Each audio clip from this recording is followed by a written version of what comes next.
Alien Covenant is a film directed by Ridley Scott, starring Billy Crudup, Catherine Waterston, Danny McBride and Michael Fassbender, plus a whole heap of expendable extras.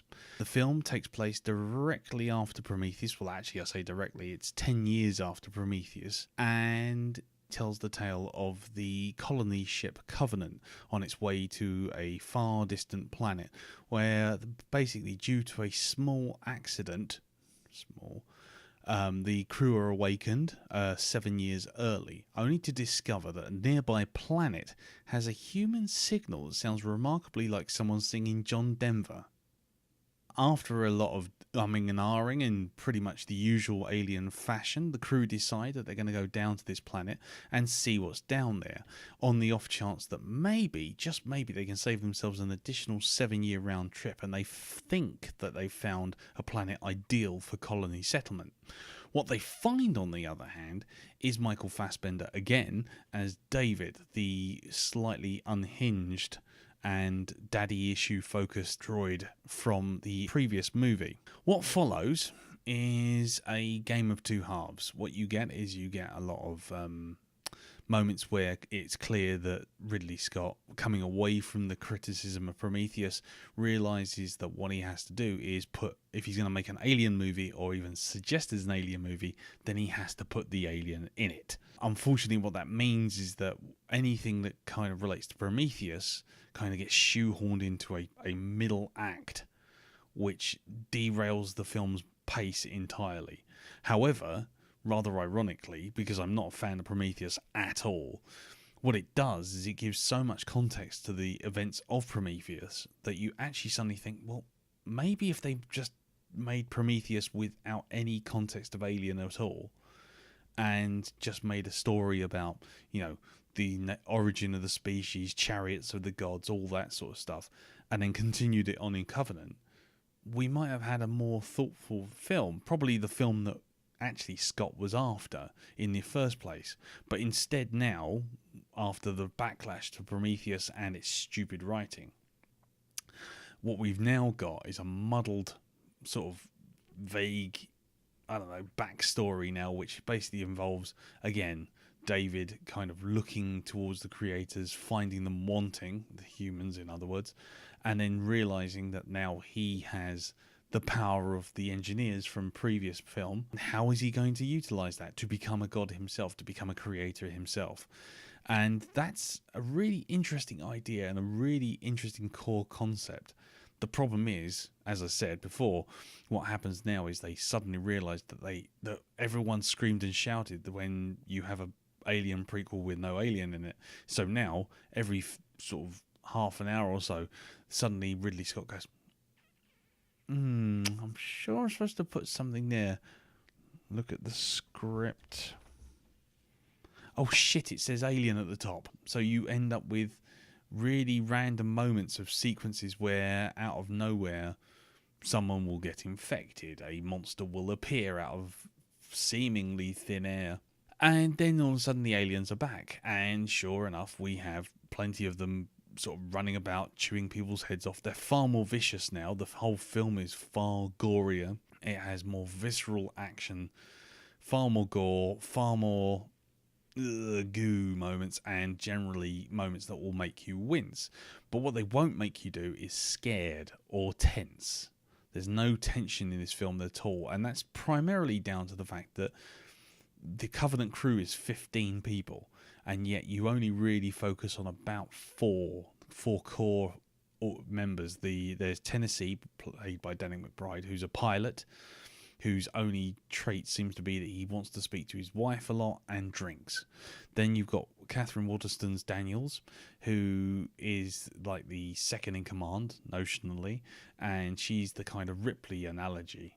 And the problem with that is that she's not really given an awful lot to do apart from wander around and look at everyone as if to say, I told you so, throughout the whole film, until the moment it needs to come and step up to the plate and take front and centre and kick ass. You've also got Billy Crudup as a sort of Christian fundamentalist captain who has no one's trust, is generally pretty ineffectual. And then you've got Michael Fassbender, who basically blows them off the screen, not with one performance, but with two. Firstly as David, and secondly as Walter, the Covenant's own shipboard synthetic human. Now, again, the stuff between Fassbender and Fassbender is really interesting, but however, it's interesting if it was in a different film. What we get here is we get a massive moment where the film just screeches to a halt. 1 minute we've got aliens coming out of wheat fields, we've got things attacking them, people bursting out of every orifice, we've got gore and blood and guts everywhere, and people getting taken out left, right and centre, and then all of a sudden the film just goes, nope, hold on, I must tell you now the themes of the film. By the way, have you remembered Prometheus? Oh, I'll just play the theme for you on a whistle. And so the film just kind of loses momentum, and that loss of momentum, it never really gains back, and it tries all the old, from that point on, it tries all the old Alien tricks. It tries to pull out all the greatest hits from Ridley Scott's original. It also had some nods to James Cameron's sequel, and a lot of nods to Prometheus, obviously. There's even, believe it or not, a number of sort of nods and winks and things at Blade Runner, of all things. For fans of Blade Runner, you'll spot it pretty much almost instantly, and by the time one character starts spouting lines from it, you're like, yeah, we get it, Ridley, you did Blade Runner. Yeah, we get it, there's another one coming. Yeah. The Alien Covenant, the ultimate takeaway from it is a general feeling of bleh. It doesn't engage you enough to make you care, and it doesn't give you enough characters to care about. The people who die almost fractionally for a second off screen. Apart from the ones that you've seen obviously in the trailer, obviously over and over again, there is a number of characters who literally turn up and you don't even know they're there until suddenly someone turns around and goes, Guy! It's like, who? What? There's a whole crew of Wazowskis from Alien. It's like, Wazowski! And you just see a camera going around. It's the same deal. There's lots of people who do that in Covenant. And you're literally just thinking, actually, the aliens' purpose in this film are simply to sweep away all the characters and make it feel like there's something going on until we can get to the Prometheus bit and have the big, grandiose Chariot of the Gods discussion. The visual effects themselves are well done in the main. The Covenant looks fantastic. The aerial scenes look amazing. And, say what you like about Ridley Scott, there's simply no way he makes a bad-looking movie.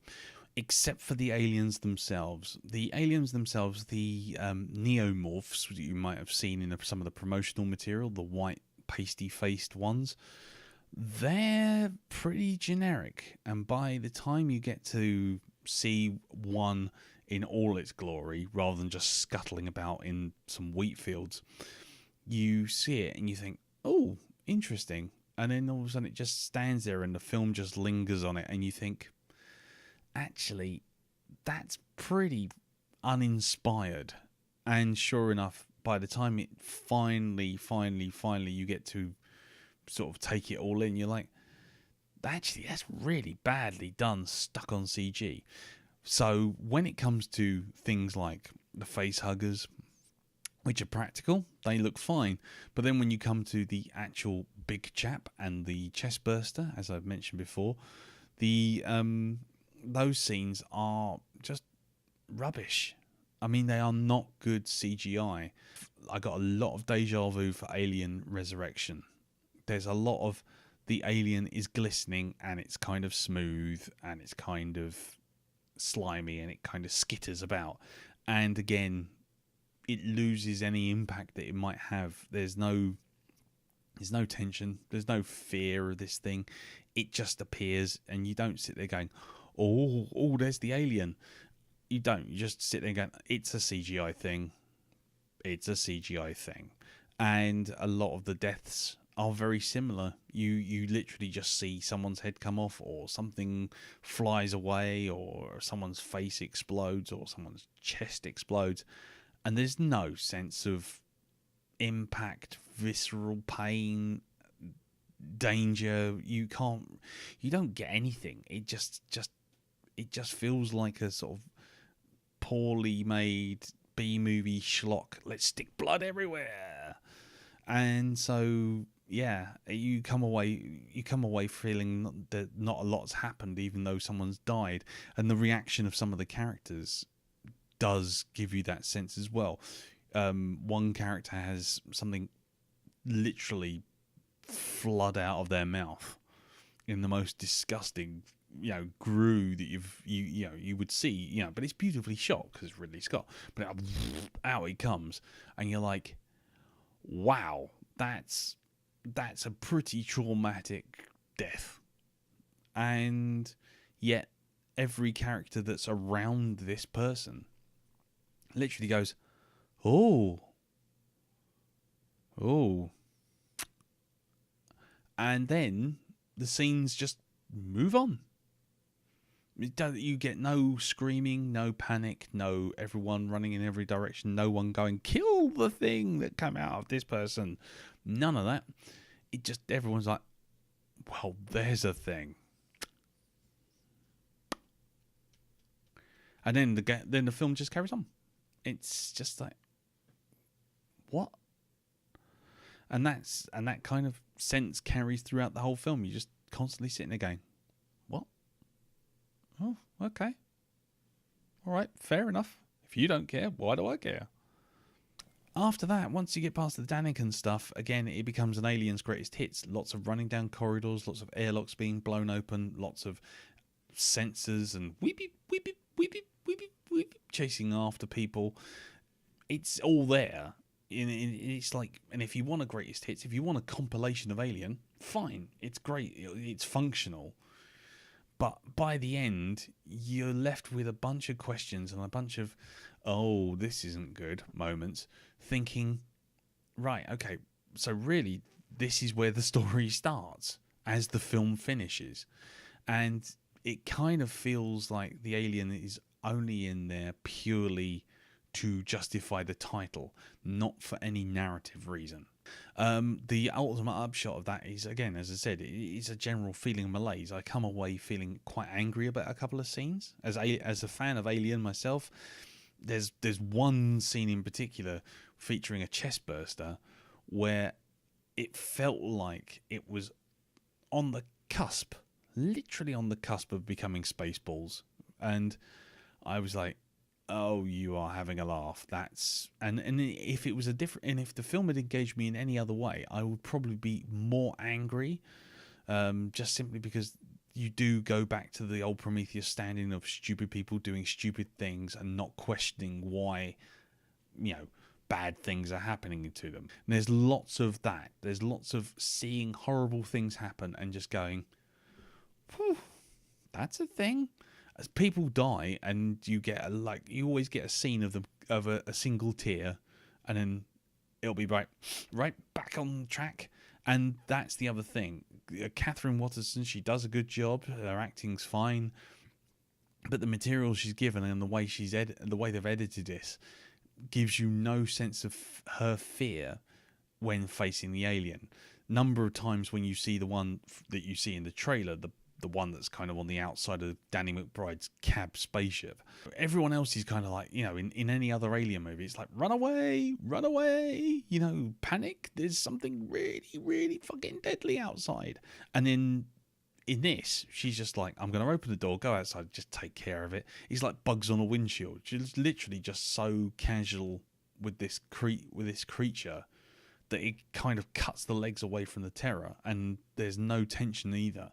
And so that's the problem. Even when there are good sequences and good scenes, or bad sequences and bad scenes, the overall tone is just one of shooting for the middle ground and not really taking any chances, not really doing anything worthwhile. And the result is a sense that I came away from the cinema going, well, that was a film. Okay, what's next? And it's very telling that I went to see it with Andy Plastides of Space Doc Jury. And basically, we came out of the cinema, we went to the pub, and normally with Guardians of the Galaxy, for example, there'd be big discussions, line dialogue, backwards and forwards, themes, tone, talking about the direction and all this kind of stuff. All we could do was sit there with a pint and go, it's well shot, wasn't it? Yep. Yes, it was. It's well shot. So overall, the film is uninspiring. If you want to measure it by some measure, yes, it is demonstrably better than Prometheus insofar as it has a beginning, middle, and end that at least follow a path, a narrative path, and it ends and it makes sense. But in other ways, it's a failure compared to Prometheus, because the Prometheus made you feel something, even if it was that feeling was anger or confusion. This just feels like a fan film. You're just watching it, but you're not caring about it. And for that reason, I'm going to give it a C. So there you go. Thank you very much for watching. Thank you very much for looking at this YouTube channel.